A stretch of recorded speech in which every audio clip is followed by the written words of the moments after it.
Oliver Twist, by Charles Dickens. Chapter 46. The Appointment Kept. The church clocks chimed 11:15, as two figures emerged on London Bridge. One, which advanced with a swift and rapid step, was that of a woman, who looked eagerly about her as though in quest of some expected object.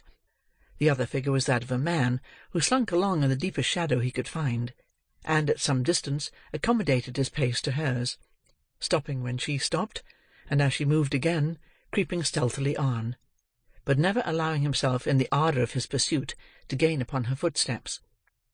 Thus they crossed the bridge from the Middlesex to the Surrey shore, when the woman, apparently disappointed in her anxious scrutiny of the foot-passengers, turned back. The movement was sudden, but he who watched her was not thrown off his guard by it, for shrinking into one of the recesses which surmount the piers of the bridge, and leaning over the parapet, the better to conceal his figure, he suffered her to pass on the opposite pavement. When she was about the same distance in advance as she had been before, he slipped quietly down, and followed her again. At nearly the centre of the bridge she stopped. The man stopped too. It was a very dark night. The day had been unfavourable, and at that hour and place there were few people stirring. Such as there were, hurried quickly past, very possibly without seeing, but certainly without noticing, either the woman or the man who kept her in view.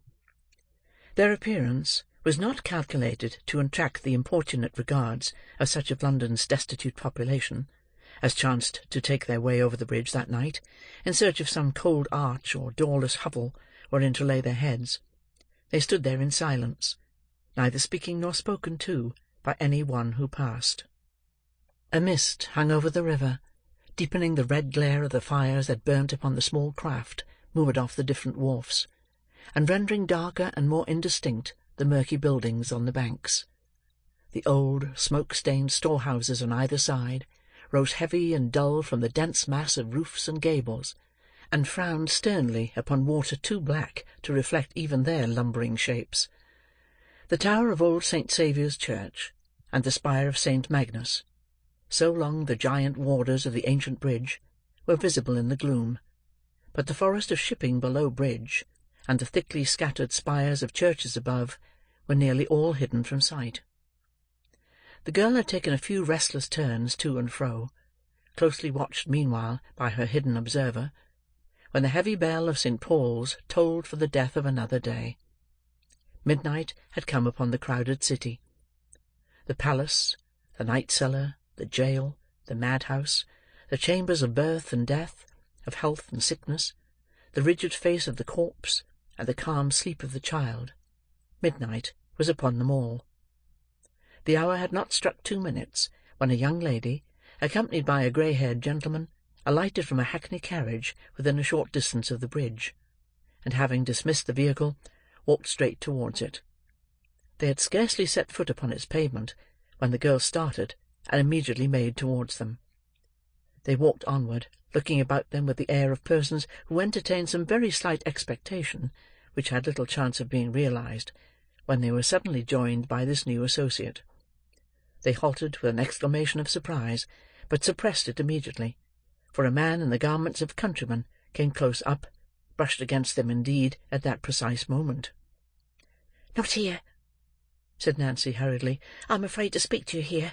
Come away, out of the public road, down the steps yonder."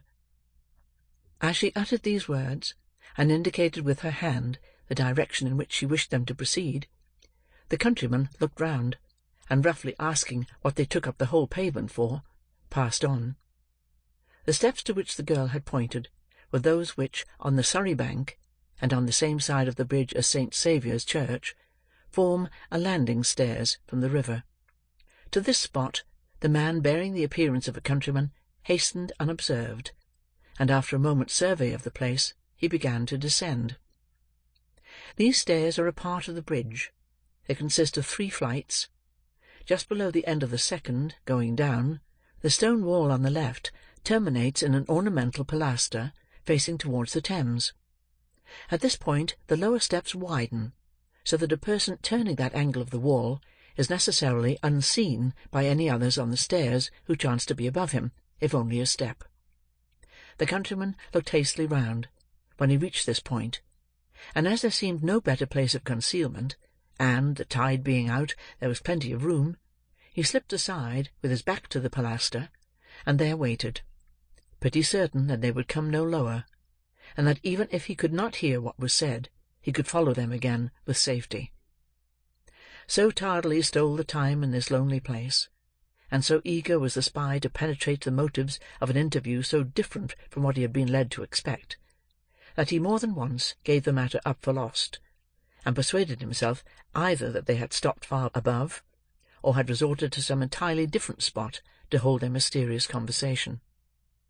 He was on the point of emerging from his hiding-place, and regaining the road above, when he heard the sound of footsteps, and directly afterwards of voices almost close at his ear. He drew himself straight upright against the wall, and, scarcely breathing, listened attentively. "This is far enough," said a voice which was evidently that of the gentleman. "I will not suffer the young lady to go any farther. Many people would have distrusted you too much to have come even so far, but you see I am willing to humour you." "To humour me!" cried the voice of the girl whom he had followed. "You're considerate indeed, sir. To humour me! Well, well, it's no matter." "Why, for what?" said the gentleman in a kinder tone. "For what purpose can you have brought us to this strange place? Why not have let me speak to you above there, where it is light, and there is something stirring, instead of bringing us to this dark and dismal hole?" "I told you before," replied Nancy, "that I was afraid to speak to you there. I don't know why it is," said the girl, shuddering, "but I have such a fear and dread upon me to-night, that I can hardly stand." "A fear of what?" asked the gentleman, who seemed to pity her. "I scarcely know of what," replied the girl. "I wish I did. Horrible thoughts of death, and shrouds with blood upon them, and a fear that has made me burn as if I was on fire, have been upon me all day. I was reading a book to-night, to while the time away, and the same things came into the print." "Imagination," said the gentleman, soothing her. "No imagination," replied the girl in a hoarse voice. "I'll swear I saw coffin written in every page of the book in large black letters. Aye, and they carried one close to me in the streets to-night." "There is nothing unusual in that," said the gentleman. "They have passed me often." "Real ones?" rejoined the girl. "This was not."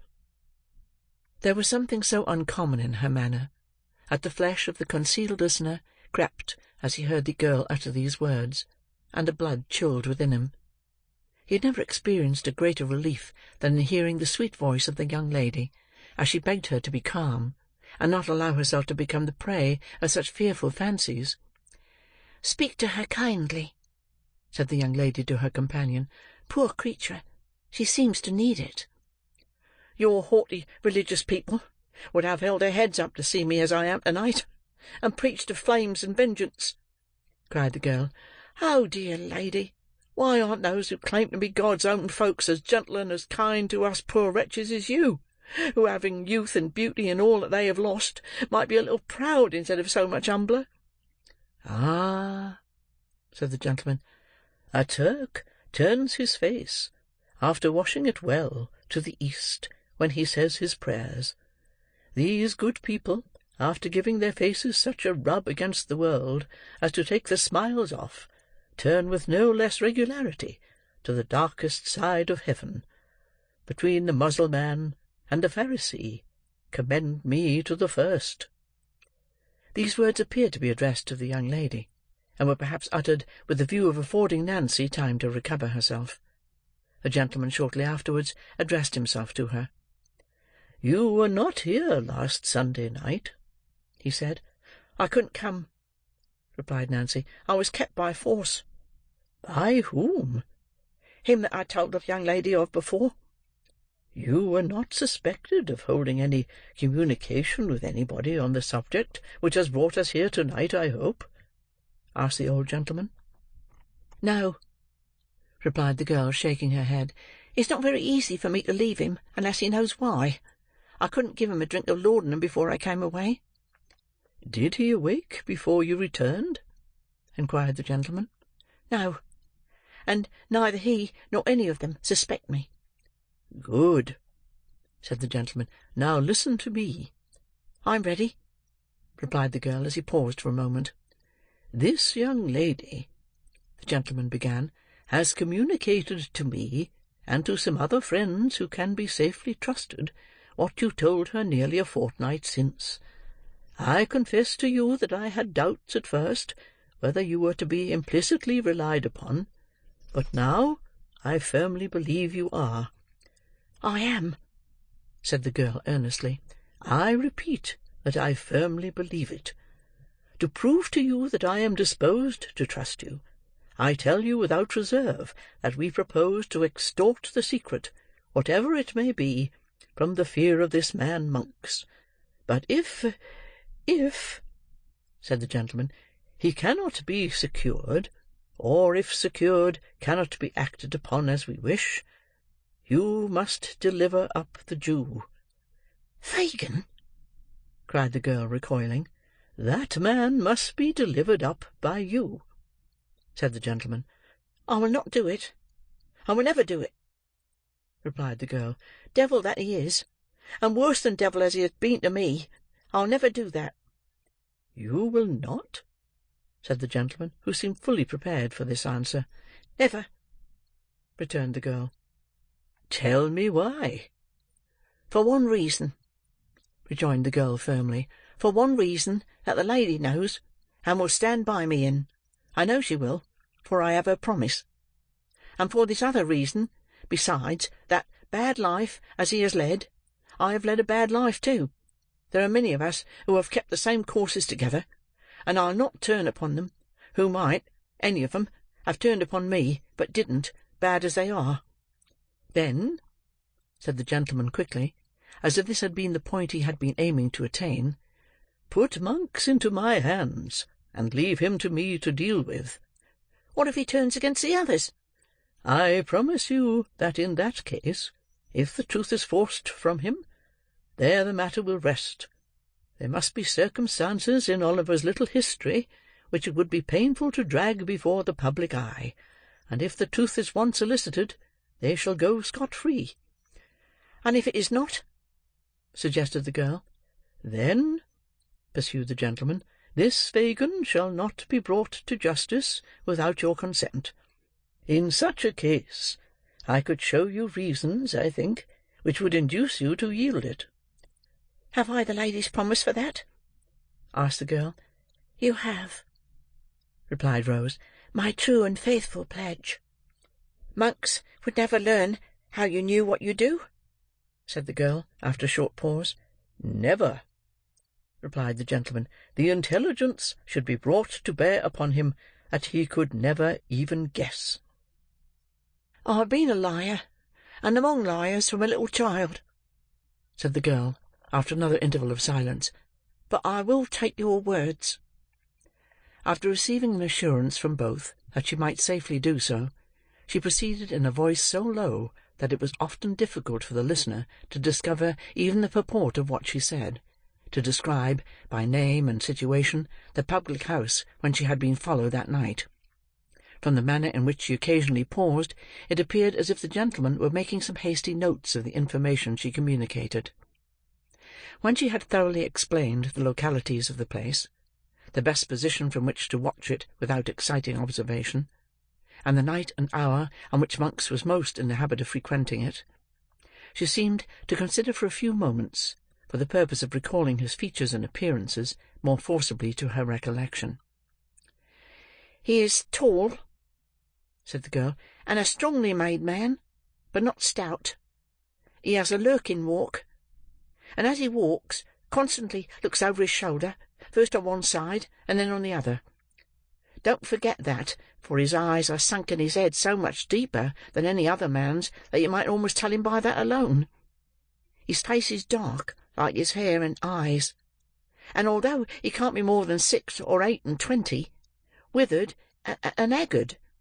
His lips are often discoloured and disfigured with the marks of teeth, for he has desperate fits, and sometimes even bites his hands and covers them with wounds.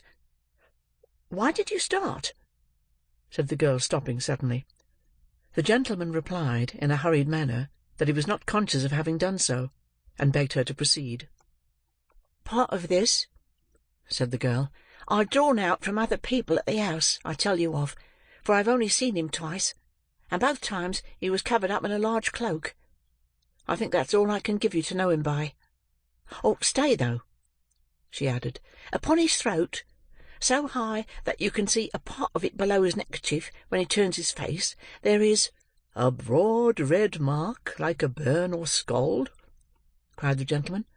"How's this?" said the girl. "You know him?" The young lady uttered a cry of surprise, and for a few moments they were so still that the listener could distinctly hear them breathe. "I think I do," said the gentleman, breaking silence. "I should, by your description. We shall see. Many people are singularly like each other.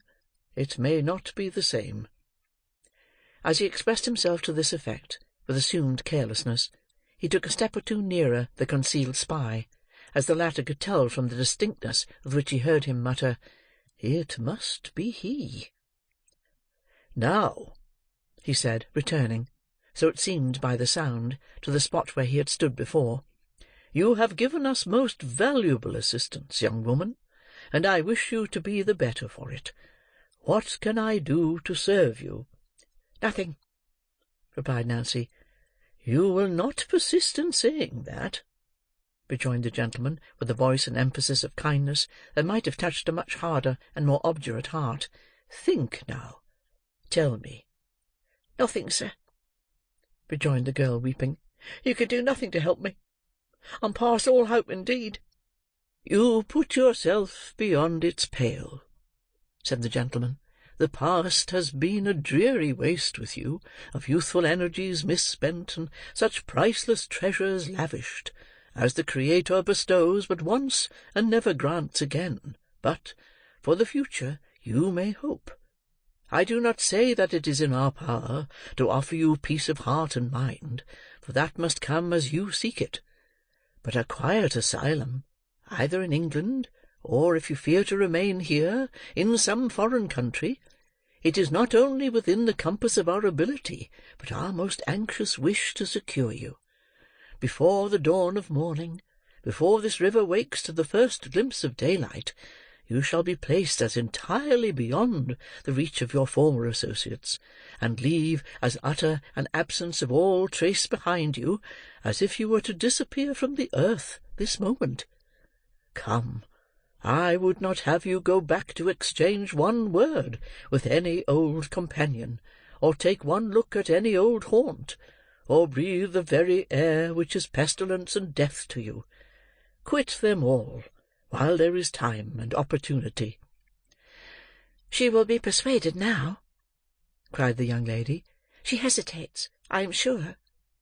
"I fear not, my dear," said the gentleman. "No, sir, I do not," replied the girl, after a short struggle. "I am chained to my old life. I loathe and hate it now, but I cannot leave it.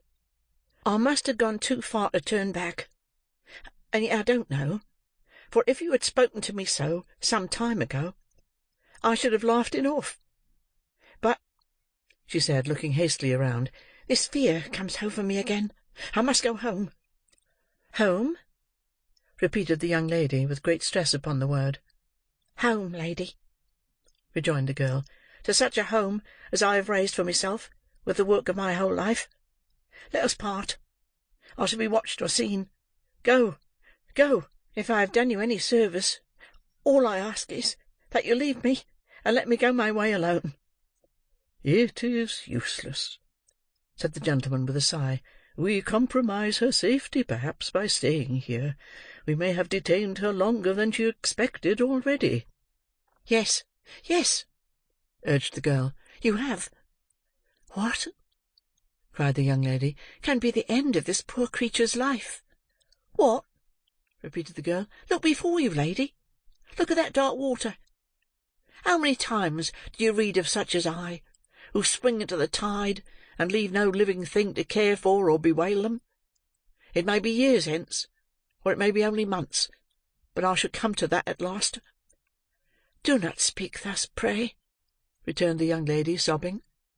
"It will never reach your ears, dear lady, and God forbid such horrors should," replied the girl. "Good night, good night."